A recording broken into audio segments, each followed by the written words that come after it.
हाँ, कैसा मानते हैं? अपने जो परिवार होता है ना, तो अपने परिवार को अपना मतलब अपना क्या, अपना तो व्यवहार से पुत्र आदि को जो कि अपने से भिन्न है और चंचल है, उनको वो अपने और ध्रुव मानते हैं। तो ये सब क्या है? मोह चक्रवर्ती की आज्ञा है। महा कठिन आज्ञा, लेकिन वो उस मोह चक्रवर्ती की आज्ञा को मानते हैं। मोह रूपी चक्रवर्ती की आज्ञा में रहते हैं, और क्या है? ऐश्वर्यादि गुण प्रकाशनतया मूढ़ा ही ये कुर्वते। मूढ़ जो है अपने ऐश्वर्य आदि गुणों को प्रकाशन करने के लिए करते हैं। क्या करते हैं? सर्वेषां पिरीटिल्लितानि, दूसरे सभी का क्या करते हैं? उड़ता उनके आगे सबकी हंसी उड़ाते हैं, मतलब उपहास करते हैं।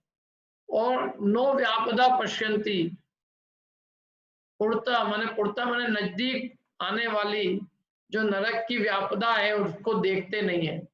विद्युत लोलम अपि स्थिरम, विद्युत की लोल के समान माने बिजली की चमक के समान, यद्यपि स्त्री पुत्र दारा,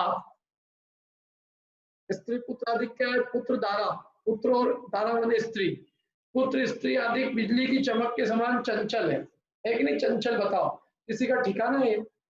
हाँ? कोई ठिकाना नहीं है, देखते ही देखते नष्ट हो जाते हैं।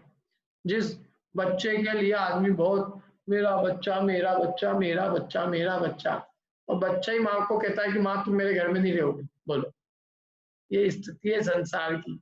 फिर भी आदमी पता नहीं क्यों देखते देखते नहीं देखता है। बहुएं अपनी सास का उपहास करती है, उसका उसको बिल्कुल ऐसा समझती है बिल्कुल जैसे ये डाकिनी है, साकिनी है, भूत है, व्यंतर है, क्या पता क्या है। और अपने पुत्र की बहू को बड़े प्रेम से लेके आती है। वो ये नहीं सोचती कि मैं भी एक दिन डाकिन दिखूंगी। बहुत संसार की स्थिति बहुत विचित्र है। क्यों? अपने को जैसी अपनी सासू दिख रही है ना, एक दिन अपन भी अपनी बहू को ऐसे ही दिखेंगे। देख लो क्या, ये पुत्र आज अपन अपने पिताजी की जो कर रहे हैं, वो वही स्थिति अपनी होने वाली है एक दिन। यौवन के ऐश्वर्य में जीव कुछ नहीं देखता है, जब उसके ऊपर बीतती है तब समझ में आता है कि ये सब चीजें जिसको मैं अपना मानता था, ये पुत्र आदि को, आज यही मेरा उपहास उड़ाते हैं, मजाक उड़ाते हैं, मेरी हंसी करते हैं, मेरा तिरस्कार करते हैं, मेरे सारे धन आदि को लेके भी वो मेरे बुढ़ापे पे हंसते हैं और कहते हैं कि डोकरा मर क्यों नहीं रिया है। संसार की ऐसी स्थिति को देख के भी आदमी समझ नहीं रिया है कि नहीं? ये स्थिति बताओ, सच्ची स्थिति है। ये तो अच्छा है कि अपने को बना पड़े ज्ञान नहीं है। बना पड़े ज्ञान हो जाना तो अपन अपने बहू बेटों के मन के विचार सुन के अपना हार्ट अटैक से पहले ही मरण हो जाए, कोरोना से तो बाद में होएगा। क्या विचार कोई अच्छे तो ही नहीं है किसी के, सब स्वार्थी है जगत, अपने अपने स्वार्थ में सब रमा हुआ है। किसी को किसी से कोई मतलब नहीं, अपनी अपनी फितरतों में हर एक कोई उलझा है। क्या हर व्यक्ति अपने अपने स्वार्थ में उलझा है। ये जीव जबरदस्ती ये मेरा परिवार मेरा बच्चा करता रहता है, खूब प्रेम करता है। माँ अपने पुत्र में कितना प्रेम करती बताओ है। मेरी सिस्टर है, उसको भी बच्चा हुआ ऐसी, बस सुबह से शाम तक कोई काम न धंधा। मैंने कहा तू धर्म ध्यान भी छोड़ रही है आजकल, क्या कर रही है? पहले सुबह शाम स्वाध्याय कर रही, अब बोलो बच्चे को तो संभालना पड़ता है। मैंने कहा जितना संभालना उतना संभाल, एक उसकी भी एक लिमिट होती है ना। पागल जैसे बस। अच्छा हम अपने क्यों अपने माँ बाप के बच्चे नहीं हुए? हमारी माँ के तो 6-6 बच्चे, फिर भी उन्होंने यही बोले खुद अपने काम करो है। सब काम कराती थी वो हमसे, बड़ा बड़ा अच्छे, और बहुत ऐसा लाड़ प्यार नहीं ज्यादा कोई, जो है मंदिर जाके आओ धर्म ध्यान करो, और ये कुछ नहीं है, थोड़ा कष्ट में जीना सीखो तो थोड़ी अक्ल आएगी तुम्हारे को। ये ज्यादा लाड़ प्यार से पुत्र पुत्री जो है बिगड़ जाते हैं, समझते ही नहीं। लेकिन अब एक एक दो दो होते हैं बच्चों के, माँ बाप बच्चे ऐसे पागल जैसे लगे रहते हैं। हमारे पिताजी को मेरी सिस्टर का एडमिशन कराना था, एडमिशन क्या उसको बुलाया था हमारी सिस्टर को। एक बार पेरेंट्स मीटिंग होती है तो पापा को बुलाया, बोले इनके पापा को बुलाओ क्या। तो वो जब उसके स्कूल गए तो वो बोले कि भाई आप कौन? तो बोले कि हम वो गोला के पापा हैं। तो गोला का नाम देखा, गोला का नाम रजिस्टर में देखो कौन सी क्लास में, तो बोले थर्ड में। तो थर्ड में नाम देखा तो गोला नाम ही नहीं दिखा, गोला नाम था ही नहीं। अब उनको पिताजी को स्कूल का ही नाम याद नहीं आया कि स्कूल का नाम क्या है इसका। तो उसकी किस्मत से क्या हुआ, उसकी सहेली बाहर खेलती हुई दिखी कहीं, तो उसको आवाज देके फटाफट बुलाया और बोले यार तेरी वो जो सहेली है उसका स्कूल का नाम क्या है बता। तो वो आश्चर्यचकित होकर देखने लग गई। हमको उसने घर आके बताया था उसकी सहेली ने कि आपके पास इसके पापा मेरे से नाम पूछ रहे थे कि इसका स्कूल का नाम क्या है। अब ऐसी बातें कहो लोगों को तो बड़ी बोलो आश्चर्यचकित लगती है, लेकिन पहले के लोग ऐसे ही थे क्या। और फिर भी उनको अपने बच्चों से रियल प्रेम था, उन्होंने उन बच्चों का हित चाहा, क्या वो सच्चे हितैषी थे, उन्होंने धर्म में लगाया। और अब के तो बस विषय भोग में लगा रखते हो, कॉन्वेंट स्कूल में भेज दो, अमेरिका भेज दो, तो काम खत्म, पैसे ला के देवे और बैठा रहे वहीं, और कुछ नहीं। बहुत स्थिति खराब है, धर्म ज्ञान से कोई मतलब ही नहीं किसी को। क्या तो ये क्या है, जीवों को बहुत अपने लगते हैं, अपना मेरा परिवार, मेरा कुटुंब, मेरे बाल बच्चे, मेरा पोता, मेरा ये। लेकिन भाई किसी का कोई नहीं है, न तो ये अपने हैं और न ये ध्रुव है, विद्युत के लोल के समान है ये। फिर भी जीव जगत इसको स्थिर मानता है, स्वम माने अपने मानता है। किनको? पुत्र दारा अधिकम, पुत्र और पत्नी आदि को यद्यपि ये पर है तो भी अपने मानता है और स्थिर मानता है। विद्युत लोलम, यद्यपि ये विद्युत की लोल के समान चंचल है तो भी स्थिरम, तो भी स्थिर मानता है। परम माने पर है तो भी स्वम माने अपने मानता है। किनको? पुत्र दारा अधिक को। मन्यन्ते माने मानता है। यद अहो, यद माने जो, जो यद अहो माने जो यह, तद अत्र वह यहाँ, मोर रूपी प्रभु का विषम शासन है, मोर रूपी राजा का गजब शासन है। देखो संसार में कितना, आपको नहीं लगता ये मोर रूपी राजा की क्या जबरदस्त आज्ञा चल रही है, जिसमें हम आप सब उसकी आज्ञा को मानते हैं, आंखों से सब कुछ देखते हुए भी नहीं देखते। जिनवाणी रूपी नेत्र हमको प्रदान किए गए हैं कि देखो ये इस संसार में ना स्त्री अपनी है, ना कोई पुत्र अपना है, ना पुत्र के पुत्र अपने हैं, ना कोई परिवार है, फिर भी जीव उसी में उसको अपना और स्थिर मानता है।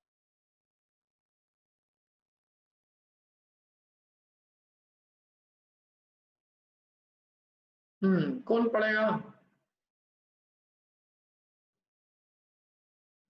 पढ़ो माला अभी, पढ़ो। अनम्यूट करो पहले, अनम्यूट, अनम्यूट करके पढ़ो। हाँ पढ़ो, हो गया अनम्यूट। अर्थ, अरे फिर अनम्यूट, फिर म्यूट कर लिया, ऐसा क्या है?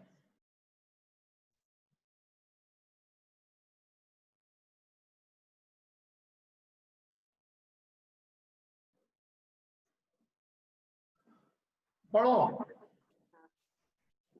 करो। एक मिनट, पढ़िए ना, पढ़िए। मैं लक्ष्मीवान हूँ, मैं ज्ञानवान हूँ इत्यादि अपने गुणों को मूल पुरुष प्रकाशित करते हैं। समस्त पुरुषों के सामने नाना प्रकार की गालियों को बकते हैं, किंतु आने वाले नरक आदि विपत्तियों पर कुछ भी ध्यान नहीं देते। बिजली के समान चंचल पुत्र स्त्री आदि को स्थिर मानते हैं और अपने से भिन्न होने पर भी उनको अपना मानते हैं। इसलिए आचार्य कहते हैं कि मोह चक्रवर्ती की आज्ञा बड़ी कठोर है। हाँ, मैं लक्ष्मीवान हूँ, मैं ज्ञानवान हूँ, ऐसे अपने गुणों को बेचारे मूल पुरुष प्रकाशित करते, बताने के लिए तड़पते हैं। जिनके पास धन होता है ना थोड़ा बहुत, ऐसी आत्मा तड़पती है कि कैसे बताएं, कैसे बताएं, कैसे। समझ लो मार्च के महीने में कोई ज्वेलरी लेके आया हो अप्रैल की शादी के लिए, शादी तो हुई, कैंसिल हो गई, आत्मा ऐसी बुला रही है, बिल्कुल क्या करें, कहाँ पहन के जाए, लॉकडाउन में नहीं हो तो जूम के अंदर पूरा श्रृंगार करके और अच्छे से हार वार पहन के दिखाएं पंडित जी को, क्या करेंगे वो उसको देख के, बोलो है। कितनी कल आप देखो कितना दुखी है बेचारा जीव, दूसरे को बताने की आकुलता कितनी है। कोई चीज खरीद लो तो कितनी आकुलता कि मैं कैसे दिखाऊं, कहाँ पहन के जाऊं, कैसे जाऊं, कौन सी शादी हो रही है, किसकी शादी हो रही है? धन आ जाए तो धनवानों को तो इतनी आकुलता होती है धन का प्रदर्शन करने की, पूछो ही मत। मैं तो देखता हूँ ना अपने आसपास, योग से क्या है, मेरे आसपास सब ऐसे ही लोग, धन खूब है उनके पास, लेकिन बेचारे ऐसे तड़पते रहते हैं, देख देख के मैं हंसता हूँ उनको, वो मेरे ऊपर हंसते हैं, मैं उनके ऊपर हंसता हूँ। क्या है, कभी किसी को, कभी किसी को, कभी किसी को। मेरे सबसे कहता हूँ, मैंने कहा चाचा मामा हो ना, इतना हो गया, अब तुम क्या करोगे? लेकिन सब कह रहे नहीं, लेके जाना उनको यहाँ से सब। क्या मतलब इतनी इतनी एक एक चीज को दिखाने की। आपको मालूम, मैं आपको एक सही उदाहरण बताता हूँ। हमारे अभी शादी थी थोड़े दिनों पहले, मेरे बिल्कुल मतलब मेरे चचा के लड़के की, और वो चाचा जी काफी धार्मिक है, और मतलब मेरे को बचपन से उन्होंने खूब वो किया, जैसे पाला पोषा, जैसे बाप पिता। तो उनके बच्चे की शादी थी, तो उन्होंने कहा प्रकाश तेरे को आना पड़ेगा। मैंने कहा देखो मैं किसी का नहीं जाता, तुम्हारे यहाँ कैसे आऊंगा? बोला नहीं नहीं, तुमने हमारे बच्चे को धर्म में भी लगाया है, ये करा। मैं गया गया मैंने सोचा, मैंने कहा यार ये सब लोग स्वाध्याय करेंगे, कम से कम थोड़े लोग अपने क्लाइंट बढ़ जाएंगे वहां पे। क्या, अपने को कुछ क्लाइंट मिल जाएंगे वहां, तो अपना बिजनेस बढ़ेगा वहां पे। तो ये सोच के मैं गया। तो अब मैं देखूं भाई, लोग कहीं दिख जाए तो मैं ऊपर से नीचे तक, पूरी वो होटल थी, तो वहां मैं ऊपर से नीचे तक घूम आया, कोई नहीं दिखा मेरे को। तो मैंने एक से पूछा, मैंने कहा भाई सब कहाँ है, मैं सबसे मिलने आया हूँ। तो बोले सब अभी रूम में है, तैयार हो रहे हैं, अभी वो बाना निकलेगा, कुछ निकलेगा। ठीक है भाई, जब तक बैठा रहा, सब महिलाएं नीचे से निकली, निकल के सब, वो तो बाना तैयार हो गया। तो मैं फिर भी बैठा रहा, तो लोगों ने कहा वो तुम्हारी चाची मामी सब जिनका इंतजार कर रहे थे तुम, वो सब निकल के आ तो गई। तो मेरा चश्मा लगाया अच्छे से, एक और बढ़िया, मैं गया पास में देखूं मैंने कहा यार ये कौन है? एक पहचान में नहीं आया मेरे को, कोई ने काला काला चश्मा लगा रखा, मोटा मोटा। क्या, मेरे को तो सारे कार्टून दिखे। मैंने कहा मम्मी मामी ये तुम ही हो? हैं? और चाची मामी कौन है ये सब?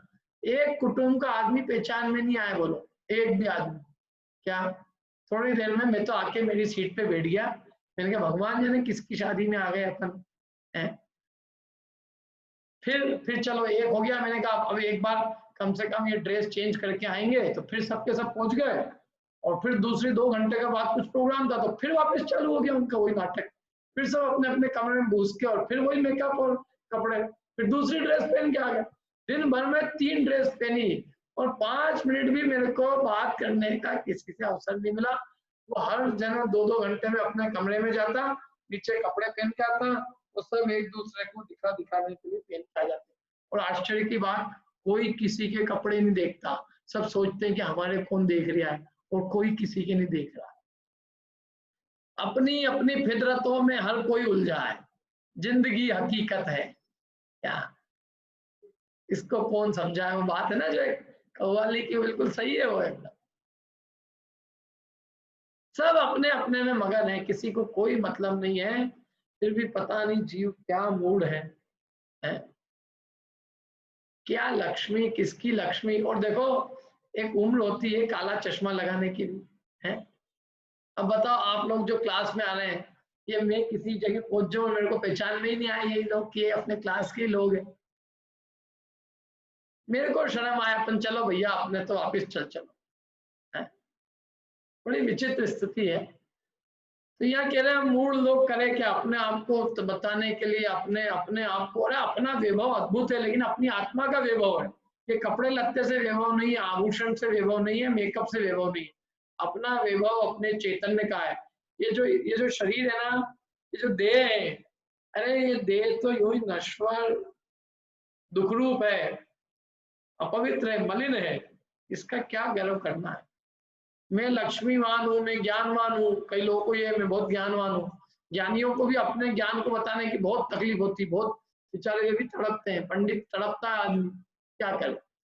क्या ये अपने को अपनी आत्मख्याति करनी है। आत्मख्याति माने अपने को अपना स्वरूप जानना है, और जने अपना स्वरूप जाने नहीं जाने, उससे अपना कोई बिगाड़ सुधार नहीं है। हम अपने आत्म स्वरूप को जाने, इससे हमारा सुधार है। मैं लक्ष्मीवान हूँ, मैं ज्ञानवान हूँ इत्यादि अपने गुणों को मूल पुरुष प्रकाश करते हैं। मूर्ख लोग क्या करें? समस्त पुरुषों के सामने नाना प्रकार की गालियों को बकते हैं, दूसरों की निंदा करते हैं, अपने को उच्च प्रकाशित करते हैं, किंतु आने वाली नरकादि विपत्तियों पर कुछ भी ध्यान नहीं देते। नरक सामने खड़ा है, कुछ नहीं दिखता है। बिजली के समान चंचल पुत्र स्त्री आदि को स्थिर मानते हैं और अपने से भिन्न होने पर भी उनको अपना मानते हैं। इसलिए आचार्य कहते हैं कि ये मोह चक्रवर्ती की आज्ञा बड़ी कठोर है, अच्छे अच्छे इसकी आज्ञा में है, और आज्ञा ऐसी कठोर है कि हर व्यक्ति पूरी तरह से उसमें रचा बचा, बिल्कुल भी ऐसा नहीं कि उसकी आज्ञा नहीं मान रहा हो, हर जीव उसकी आज्ञा में मगन। पर को अपना मानना, चंचल को स्थिर मानना है ना, एक नहीं है। देखो, पर को अपना मान रहे हैं, जो क्षणभंगुर चीज है उसको स्थिर मान रहे हैं, और मत होकर व्यर्थ नाना प्रकार की खराब उल्टी चेष्टाएं कर रहे हैं, अपने आप को बड़ा बताने के लिए नाना प्रकार से दूसरों की निंदा उपहास कर रहे हैं। ये सब मोह के उदय से ही होता है। इसलिए उत्तम पुरुषों को तो मोह का नाश करने के लिए अवश्य प्रयत्न करना चाहिए। क्या कोई देखो, दूसरों की निंदा से कुछ नहीं मिलता है, हम अपनी निंदा कर रहे होते हैं कि हम कितने बुरे हैं। क्या हम सोच रहे हैं कि हम उसको छोटा बता के अपने को बड़ा बता रहे हैं, लेकिन हम दूसरे की निंदा करके अपने को सबसे हीन सिद्ध कर रहे हैं। दूसरा छोटा हो या नहीं हो, हम तो छोटे हो ही गए। इसलिए उत्तम पुरुषों को तो ये मोह रूपी राजा की आज्ञा को नाश करने के लिए मोह का नाश करना चाहिए, मोह का नाश करने का प्रयत्न करना चाहिए। अब मोह से मोह तोड़ने की प्रेरणा दे रहे हैं। किससे मोह तोड़ना है? मोह से मोह तोड़ो।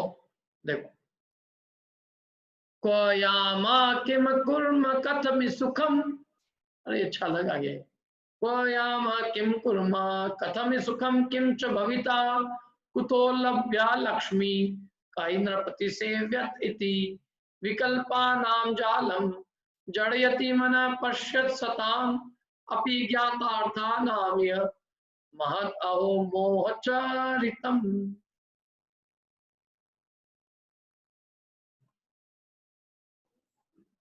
पढ़िए।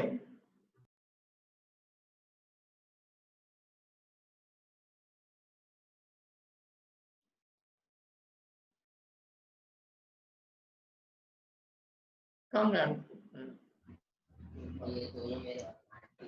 जाए कहाँ करे क्या हम मरु कैसे सुख हो यही विचार, कैसे लक्ष्मी प्राप्त करें किस राजा की आज्ञा उर्धार, वस्तु तत्व के ज्ञाता जन को भी हो जाल विकल्प अहो, मन को जड़ कर देता है यह मोह चरित आश्चर्य हो।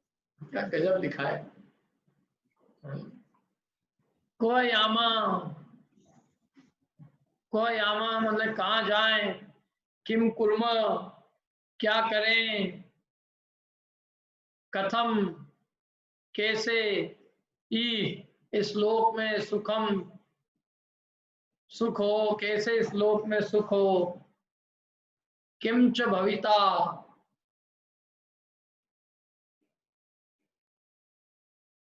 भविता माने हम, क्या कहाँ जाए क्या करे, कैसे सुख हो, कुतो लभ्या लक्ष्मी कैसे लक्ष्मी मिले, का ई नृपति सेव्यत कौन से राजा की सेवा करें, विकल्पा नाम जालम इन विकल्पों का जाल, मना जड़यती मन को जड़ कर देता है, पश्यत सताम, सताम मने सज्जनों को भी, पश्यत माने देखते हुए भी, ज्ञात अर्था नाम अर्थों को जानते हुए भी, ई श्लोक में, अहो मोह चरितम महत, अहो मोह का चरित्र कोई महान है।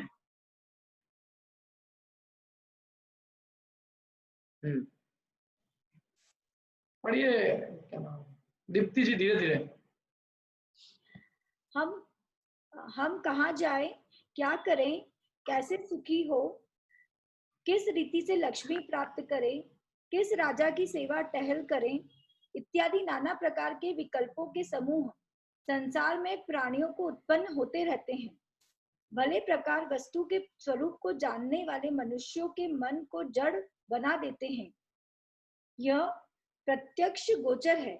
इसलिए ग्रंथकार कहते हैं कि मोह का चरित्र बड़ा आश्चर्यकारी है। हाँ, ये दिमाग में चलता रहता है नहीं, किसकी जॉब करें, है कौन सी जॉब मिल जाए अच्छी सी, कहाँ इन्वेस्ट करें लक्ष्मी प्राप्त हो, है कहाँ जाए, अभी क्यों लॉकडाउन में कहाँ घूमने जाए, कौन सी जगह का प्लान करें, ये किसी को विचार नहीं आता कि कौन से मंदिर जाएं, कौन से ग्रंथ को पढ़ें, कहाँ जाए, क्या करे, कैसे सुखी हो, किस रीति से लक्ष्मी प्राप्त करे, किस राजा की सेवा टहल करे, यही नाना प्रकार के विकल्प चलते। दो तरह के विकल्प चलते हैं, एक तो लक्ष्मी नहीं है तो उसको प्राप्त करने के विकल्प, और जब प्राप्त हो जाती है तो उसको दिखाने के विकल्प। आदमी इन्हीं में चक्कर में उलझा है, कोई दिखाने के विकल्पों में उलझा है तो कोई प्राप्त करने के विकल्पों में उलझा है। अपनी अपनी फितरत में हर कोई उलझा है, सुलझा कोई नहीं। जीव सारे मोह रूपी राजा, देखो आप सारा संसार में हर आदमी विकल्पों में लीन है, नाना प्रकार के विकल्प चला करते सुबह से शाम तक, क्या करें क्या नहीं करें, खुदरत बैठे बैठे बैठे बैठे शांति नहीं पड़ती, चित्त बिना घूमता ही रहता है। क्या करें बोलो, हम कहाँ जाए, क्या करें, कैसे सुखी, क्या काम करें जिससे अपने खूब पैसा आ जाए, कौन सा बिजनेस करो। या अभी लोगों ने, कुछ लोग की यही अभी मीटिंग चल रही है, अभी इस लॉकडाउन में कौन सा बिजनेस अच्छा चलेगा, कहाँ इन्वेस्ट करें, कौन सा बिजनेस अच्छा चल रहा है, ऑनलाइन की चीजें खूब चल रही है, ऑनलाइन में डाल दो, अभी मौका देखो, अपॉर्चुनिटी देखो, कौन सी अपॉर्चुनिटी आई है अभी बदलती परिस्थितियों में, कौन कौन से मौके आए हैं, मौके को कौन सा भुनाया जाए, ऐसे खटकरम करते थे। इन्वेस्टमेंट अपॉर्चुनिटीज, जैसे कोई हर आदमी 70 साल बाद मेरे पास पैसा इकट्ठा कैसे हो जाए उसके लिए इन्वेस्टमेंट अपॉर्चुनिटी में लगा। लेकिन ये सोचना 70 साल में मोह घटा ले तो 70 साल बाद धन की जरूरत नहीं पड़ेगी।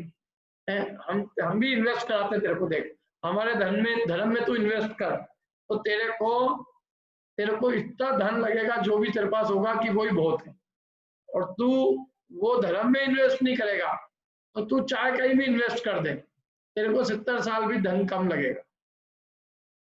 क्यों? जो लोग आज धर्म में लगे हुए हैं उनका जीवन देखो आप, जो जितने बुजुर्ग आप देखो, अभी हमारी क्लास में जो लोग भी बड़े उम्र के भी लोग आते हैं उनका जीवन और बड़े अन्य लोगों के जीवन में बहुत अंतर।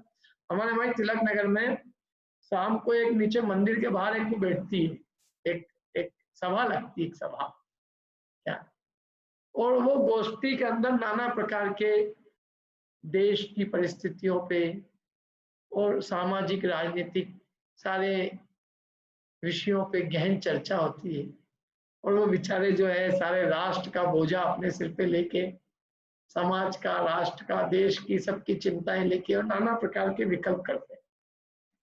अरे मोदी जी को ये कर देना चाहिए, अरे उनको ये कर देना चाहिए, उनको ये कर देना चाहिए, क्या कुछ काम धंधा नहीं है। मैंने अनेकों बार उनसे कहा, मैंने कहा तुम एक बार ऊपर चलो, क्या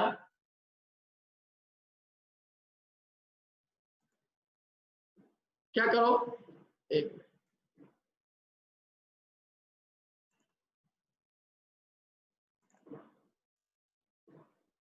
एक बार तुम ऊपर चलो। कहा ऊपर मतलब कहा ऊपर, हमारे तिलक नगर मंदिर वाले समझे केवल ऊपर का मतलब क्या है, लेकिन वो के नहीं, हम यदि ऊपर आ जाएंगे तो देश का क्या होगा, क्या पूरे तिलक नगर समाज का क्या होगा, इंदौर का क्या होगा, पूरे इंदौर की जिम्मेदारी हमारे ऊपर है। देश, राष्ट्र, समाज, पूरे विश्व की चिंताएं हमारे ऊपर, पूरा हम कैसे वहां ऊपर आ सकते हैं?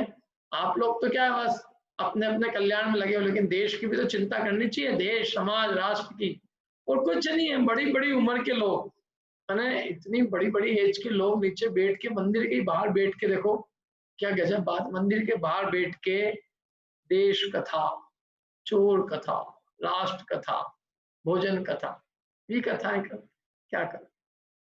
मोह रूपी राजा का चरित्र बड़ा आश्चर्य का, और जो यंग लोग हैं उनके यही विकल्प चलता रहता है, क्या करें, कहाँ जाएं, हैं कौन सी जगह जाएं, कहाँ ज्यादा पैसा मिलेगा, कहाँ अपने को अच्छी अपॉर्चुनिटी मिलेगी, कैसे सुखी हो, कैसे कैसे धन आदि पदार्थ को इकट्ठा करें, और इकट्ठा हो जाए तो उसको कहाँ खर्चा करें, कम में खूब सुखी कैसे हो जाए, कैसे सुखी हो, किस रीति से लक्ष्मी प्राप्त करें, किस राजा की सेवा टहल करें, कौन सी पार्टी की, कौन से पॉलिटिशियन की सेवा करें जिससे अपनी अच्छी मित्रता हो जाए, अपने सारे काम पूरे हो जाए, इत्यादि नाना प्रकार के विकल्पों के समूह संसार में प्राणियों को उत्पन्न होते रहते हैं। और भले प्रकार वस्तु के स्वरूप को जानने वाले मनुष्यों के मन को भी ये विकल्प क्या करते हैं, जड़ बनाते हैं। देखो मूर्खों के विकल्प चले तो ठीक है, लेकिन अच्छे अच्छे तत्वज्ञानी पुरुषों के भी ये विकल्प चला करते हैं और उनके मन को भी ये जड़ बना देते हैं। ये प्रत्यक्ष गोचर है। इसलिए ग्रंथकार कहते हैं कि मोह का चरित्र बड़ा आश्चर्यकारी है, मोह का उदय बहुत आश्चर्यकारी। मोह के उदय से मनुष्यों को नाना प्रकार के नहीं करने योग्य भी कार्य करने पड़ते हैं। क्या, कैसे कैसे राजाओं की, कैसे कैसे दुष्ट आत्माओं की सेवा करनी पड़ती, मद्य मांस मधु सेवन करने वालों की आज्ञा में रहना पड़ता है, नीच पुरुषों की सेवा करनी पड़ती है? कहाँ कहाँ जाना पड़ता है, कैसे कैसे खोटे काम करने पड़ते हैं, नहीं करने योग्य कार्य भी करने पड़ते हैं। क्यों है ये सब? मोह की चेष्टा भैया, मोह के उदय में जीव नहीं करने योग्य कार्य भी करने लगता है। इसलिए सबसे पहले मोह से मोह अवश्य तोड़ना चाहिए। किससे मोह तोड़ो? मोह से मोह तोड़ो। क्या? मोह का मोह मत करो। ये कहना कि मेरे को तो मेरे बच्चे से बहुत मोह है, मैंने तुम्हें अभी मोह का मोह है, और ये मोह टूटने वाला नहीं है। मोह को बुरा मानो तो मोह टूट सकता है, लेकिन मोह को अच्छा मानकर बड़े तारीफ की बात कर रहे हो, मेरे को तो मेरे बच्चे से बहुत मोह, मेरा बच्चे से और हमको दोनों को तो आपस में इतना मोह है, इतना तो संसार में किसी को नहीं होगा। तो यूँ कहना चाहिए, हाँ तुम्हारे को तो इतना वो है मोह कि तुम्हारे जैसा तो दोनों के जैसा साथ में नरक में कोई जाएगा ही। क्यों? यही अर्थ हुआ उसका है। मोह है का क्या अर्थ है? मोह का अर्थ है कि दुर्गति को प्राप्त करना, और मोह के उदय से तो हम क्या क्या काम कर रहे हैं। तो इसलिए इस मोह से मोह तोड़ना चाहिए, मोह को बुरा मानना चाहिए, दुखरूप जानना चाहिए और उसके नाश का प्रयत्न करना चाहिए। ठीक है, कोई प्रश्न किसी को?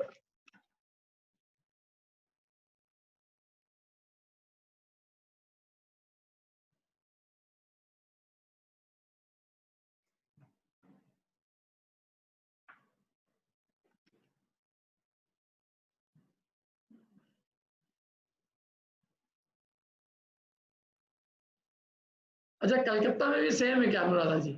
चेयर लगा के हो गई? मतलब लोग सब जगह एक जैसे हैं।